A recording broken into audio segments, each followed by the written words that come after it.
On the road again, why President Donald Trump is taking a rare journey out of the White House during the coronavirus crisis.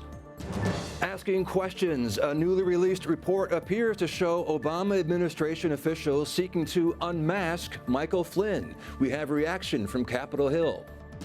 Fight for the unborn. A pro-life senator talks about his latest proposal regarding abortion. And Feast of Saint Corona. We hear about a second-century martyr and why she sometimes is invoked to fight the spread of epidemics. On EWTN News Nightly for Thursday, May 14th, 2020.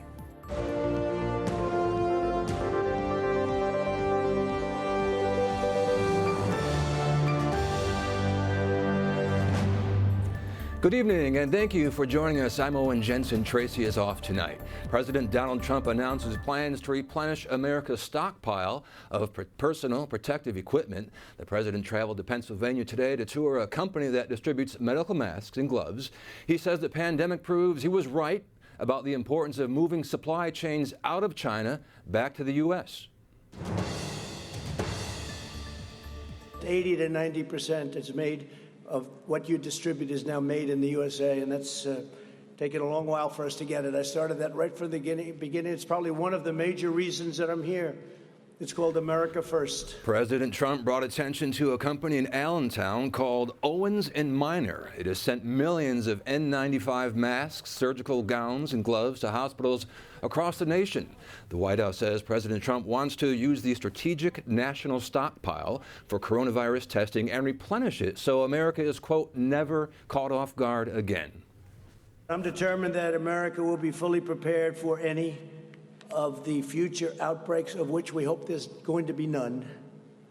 Our effort begins by dramatically increasing our reserves.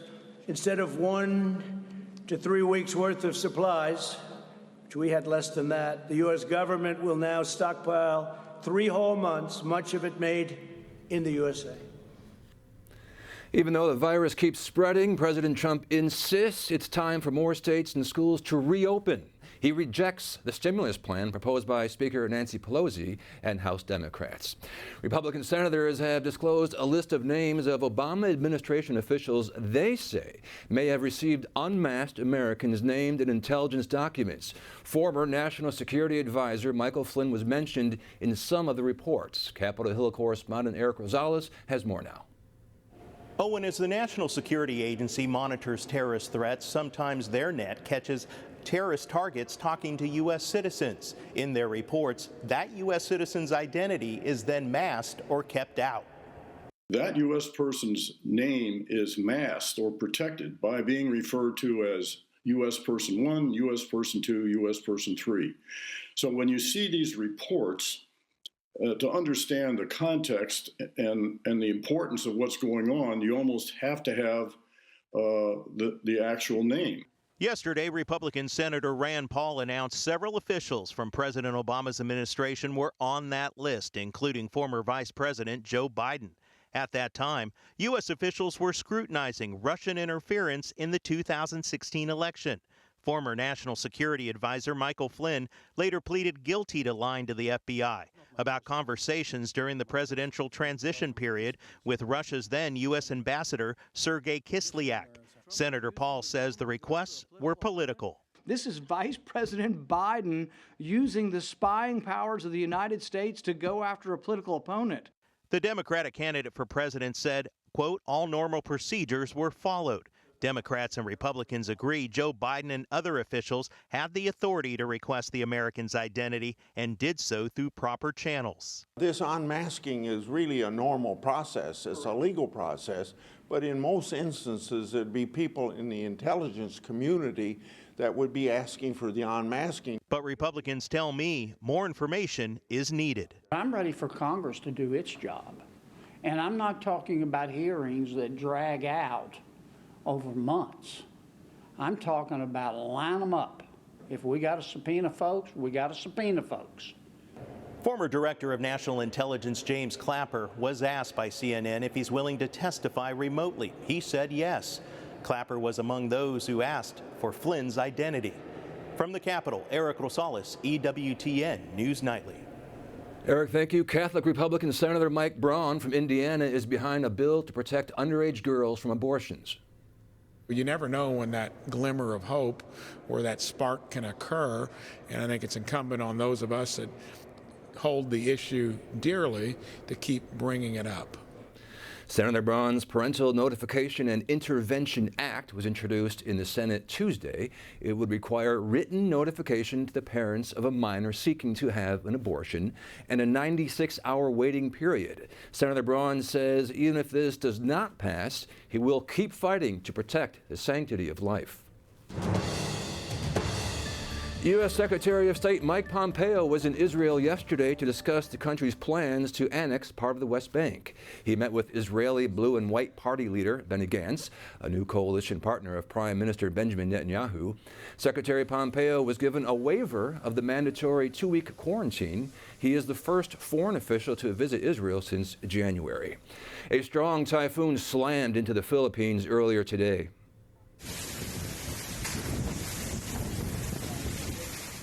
The storm-packed winds of more than 90 miles per hour caused tens of thousands of people to be evacuated. Officials are trying to avoid overcrowding in shelters during the coronavirus pandemic.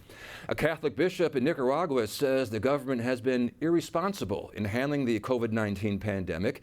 Bishop Silvio Jose Baez says President Daniel Ortega has downplayed the risks tied to the virus. Yesterday, the government released nearly 3,000 prisoners. Officials said it was a gesture for Mother's Day and made no mention of the pandemic. But one woman said her son remains in jail despite being very sick. And there are calls to release other inmates amid fears the number of coronavirus cases in the country has been underreported. Pope Francis donates $200,000 to support several hundred scholarships for students in Lebanon. The Holy See press office says the country is experiencing a severe financial crisis that may rob younger generations of hope. The Holy Father's donation is going to the country's apostolic nunciature. Well, today marks the Global Day of Prayer and Fasting to end the coronavirus pandemic. The Worldwide Day of Prayer is the initiative of the Higher Committee of Human Fraternity, which was formed by the United Arab Emirates last year. The committee works towards the goals laid out in the Document of Human Fraternity, released in 2019 during Pope Francis's apostolic journey to Abu Dhabi. Father Indunil Kodithuwakku, Secretary at the Pontifical Council for Interreligious Dialogue, joins us from Rome. He is originally from Sri Lanka. Father, great to see you. Thanks for joining us. Yeah, thank you very much for the invitation. Today, a very critical day, this Global Day of Prayer. What is the significance of it, sir? Yeah, as you rightly said, today the whole world, all believers pray according to their faith, their conviction to end this pandemic, because this day is important, I think, because of 3 reasons. First, this helps us to build a culture of hope. Second, this helps us to build a culture of encounter. Third, this helps us to build a culture of care and fraternity. The first one is hope, because as you rightly mentioned, people live in a hopeless, in despair situation. People are afraid. People live in fear, anxiety. But prayer can liberate people from fear and give them a hope. And so this day is important to liberate also people from fear and also give them a new hope. And also it contributes to the culture of encounter, because today often we speak of social distance, lockdown, that can also affect our relationships. But when we pray, as Christians especially, we encounter God, we encounter Jesus Christ. And this encounter changes our hearts and our minds, and entrusts us also a mission that as Jesus reached out to the others, we are also asked to reach out to the others, especially people who are badly affected by this pandemic. Well, one of the main, I'm sorry, if I may interject, Father, briefly, isolation is so terrible. It's humans are supposed to be together, right? We're supposed to be social, we're social creatures. We love to be around our friends and our family. The isolation is terrible. Yeah, the third point is that we move into with this spiritual experience because we are also in the season of Easter season. So Easter narratives also as Christians help us to understand from despair, encounter of Jesus Christ, the risen Lord, and the new mission, life changes. So the third stage, what I want to explain is when we encounter Jesus also, we can build a culture of care and fraternity, because we know that no one is saved on their own. We are all interconnected. Everything is interrelated. So if we want to find a solution, we need to be united. Father, prayer is going to help us beat this thing, and we're going to come out on top, no doubt about it. Father Indunil Kodithuwakku, Secretary of the Pontifical Council for Interreligious Dialogue, thank you very much. Great to see you. Thank you very much. Coming up, new developments in the governor's stay-at-home order in Wisconsin, and why pro-life advocate David Daleiden has filed a lawsuit against former presidential candidate Kamala Harris.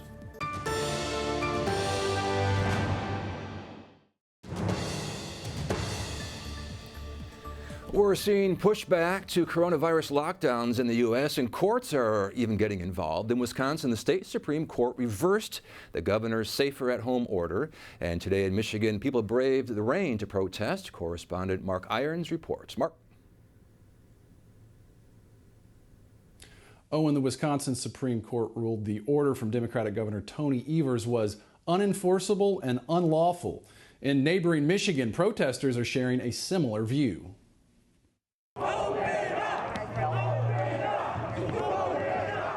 Outside Michigan's state capitol, protesters shout in the rain, angry over the state's stay-at-home order from Democratic Governor Gretchen Whitmer. Citing concerns about increasing the spread of COVID-19, the governor says these types of gatherings could actually prolong the lockdown. I don't particularly want to see people congregating, period. We know that that contributes to spread. But if people are going to come down and demonstrate, do it in a responsible way, is what we ask. In Wisconsin, the conservative majority of the state's Supreme Court ruled late Wednesday afternoon that Democratic Governor Tony Evers' safer-at-home order was invalid. Businesses like this bar quickly filled up 45 minutes after opening. National leaders are weighing in. President Trump praised the Wisconsin court's decision, tweeting, "Its Democratic governor was forced by the courts to let the state open. The people want to get on with their lives. The place is bustling." But concerns about containing the virus remain as pushback to states' orders continue. New York City Mayor Bill de Blasio called Wisconsin's court ruling dangerous. The idea of people rushing to gather together in a moment where the coronavirus is still alive and well, that worries me. The debate over how to manage the coronavirus has grown more partisan. This week, Republican lawmakers in Kansas resisted the Democratic governor's attempt there to extend a disaster declaration until mid-June. And Democratic governors in Louisiana and Pennsylvania are facing a mix of legislation and lawsuits aimed at limiting their power. Owen. Correspondent Mark Irons reporting tonight. Thank you, Mark. The Center for Medical Progress and its founder, David Daleiden, are suing Planned Parenthood, Senator Kamala Harris, and California's Attorney General for conspiracy to violate civil rights. The lawsuit states the complaint, quote, seeks justice for a brazen, unprecedented, and ongoing conspiracy to selectively use California's video recording laws as a political weapon to silence disfavored speech. Joining me now on Skype to talk more about this is Tom McCluskey, president of March for Life, and thank you very much, sir, for joining us. Thanks for having me on today. Okay, we'll get right to it. David Daleiden and the Center for Medical Progress exposed the sale of baby body parts in a series of undercover videos. What's at the heart of this new case? Well, David, for all the work he's done, deserves awards. Instead, he's been persecuted almost from day one. The reason he's that Senator Kamala Harris is one of the people listed is when she was Attorney General, when David started releasing these videos, she worked closely with the Planned Parenthood affiliate in California to specifically craft law that would target David. If that's not persecution and abuse of office, I'm really not quite sure what would be. Daleiden, looking at my notes here, he contends his recordings did not violate California recording law, that he was doing what other journalists have done. So is there a double standard here?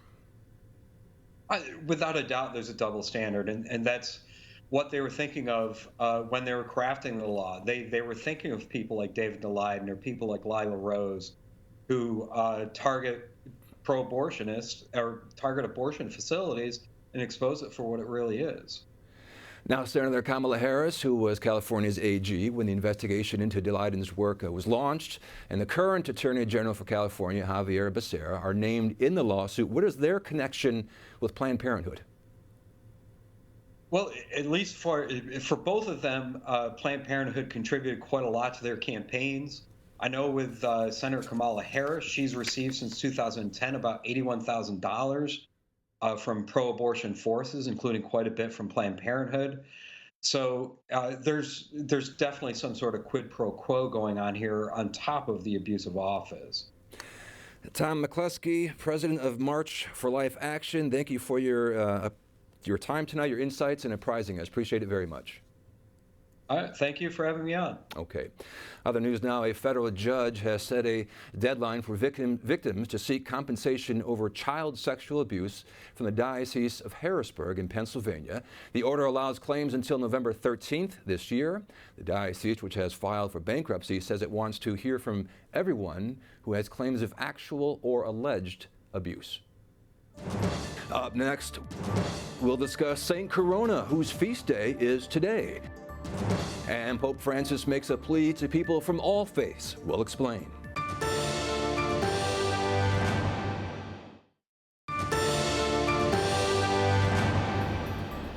On this feast day of St. Victor and St. Corona, we take a look at the latter, who is gaining new attention, of course, as the world battles the COVID-19 pandemic. Joining me now on Skype, of course, to help us do that is Father Richard Pagano, pastor of St. John Paul II Church in Jacksonville, Florida, and co-host of the Catholic talk show, Father Richard. Welcome, sir. Good to see you. Owen, thank you so much. I'm happy to be with you. Yeah, everybody's doing the Skype thing these days. I think it might stay like this permanently if, it seems to be the new thing, right? Well, I watch all of those viral videos online where there's, somebody creeping in the back of the frame or, kids running into like an official talk on the economy. And right. I think it's hilarious. There are some embarrassing moments out there, but hopefully none tonight. I don't think there's any cats behind me, so we're okay. Well, who knows what's going to happen, Owen? I don't know. True. Let's get right to it. St. Corona is receiving a lot of attention now because of the coronavirus pandemic, of course. Who was she? What do we know about her life? So I think, one of the things is misnomer, right? So I think nominally, because of her name, Corona, I think there was an immediate association. There's been a lot of conversation online whether St. Corona is actually, the one really tied to pandemics, epidemics, but she certainly was the most viral. So back in early March, her name and her patronage was being passed around by a lot of different circles online. So that's where I saw it. And both St. Corona and St. Victor come, there's a lot of legends surrounding their history. Yeah, they're thought of together, right? So what do we know about that? So St. Victor was held up to be a Roman soldier, and St. Corona was, a basically almost like he was a brother-in-law to St. Corona, and he was being persecuted, and ultimately he was being violently, attacked by that government at that time under Diocletian, and being persecuted for his faith. His eyes were gouged out, and ultimately he was beheaded. But while he was undergoing the torturous pains of martyrdom, St. Corona was there as a bystander, supporting him, calling out to him, encouraging him, which ultimately led to her interrogation and then ultimately her death. She was tied to palm trees that were bent over and then essentially graphically, very, very barbarically ripped apart, which is really under Diocletian's persecutions. There's some of the most barbaric martyrdoms in the history of the church. So she's often referred to as the patroness of pandemics. Is that right or not? Of recent history, she is, most certainly for the coronavirus. And again, I think it's all because of the name. But, these devotions that start up all over the world really relate to, the popular piety of the people of God searching for assistance and searching for help. And isn't it true that we lean into the people who are the best examples in a community of faith and prayer and virtue and that type of resilience that only the faith can produce, that they never turn to hopelessness, they never turn to darkness, but they ever turn to light, and they live out that virtue so beautifully. I think that's why over the years and over the centuries, saints are turned to for any type of need. And certainly we have a lot of needs right now in the world and a lot of hopelessness. So, the fact that Saint Corona is getting a lot of traction in prayer, I certainly have been praying to her from the get-go, and she's been showing her hand, especially even today in my own personal life, like almost that silver lining that gives you that sense of hope and drive that, hey, we're not alone in this. And the saints are with us, and they're turning our attention to Christ that is going to get us through and walk with us through life, no matter how difficult it may get. We've got about a minute left. Who are some of the other patron saints we look to during these tough times, plagues, pandemics, etc.? So St. Aloysius Gonzaga is a go-to. I'm writing all these down, too. I'm writing all these down. Keep going. Because I'm praying. St. Roch is also a very, very interesting saint to turn to. He's got a fascinating story behind him. A couple there without a doubt. But I think probably St. Roch is one of the most established saints in the history of the church as it relates to pandemics and epidemics, for sure. Well, that's great to know. We really got to, prayer helps, right? It helps you internally, spiritually, physically, mentally, so many different ways. We appreciate you coming on, sir. We are going to beat this. I know I said it earlier in the show, we're going to beat this thing. Prayer is going to help, put us in control and in charge. God's in charge, right? The saints have encountered so many more difficult times throughout the history of the church. Lean into what they were able to overcome, and through prayer and through our solidarity and rooted in the Spirit of Christ, we're going to be able to get through everything we may face. This and so much more. Absolutely. Father Richard, great talking to you. We'll see you on YouTube, huh? God bless. Yeah. All right. Talk to you later. Well, on this global day of prayer, Pope Francis makes a request to people from all faiths around the world. Fratelli, pregando Dio. Questo è l'importante. At his daily Mass in the Vatican, the Holy Father called on everyone around the world to pray and fast today to bring an end to the coronavirus crisis. He also asked those who were not directly touched by the pandemic to remain prayerful and somber in honor of those who died or lost loved ones. A reminder, EWTN broadcasts Mass throughout the day. Mass airs at 8 a.m., noon, and 7 p.m. Eastern Time, of course. And we are also airing other special programming, including the Pope's Daily Mass. You can find our schedule at EWTN.com. There you will also find Eucharistic adoration throughout the day. We thank you very much for watching tonight. For the entire EWTN News Nightly team, I'm Owen Jensen. We'll see you again tomorrow evening. Good night, and God bless.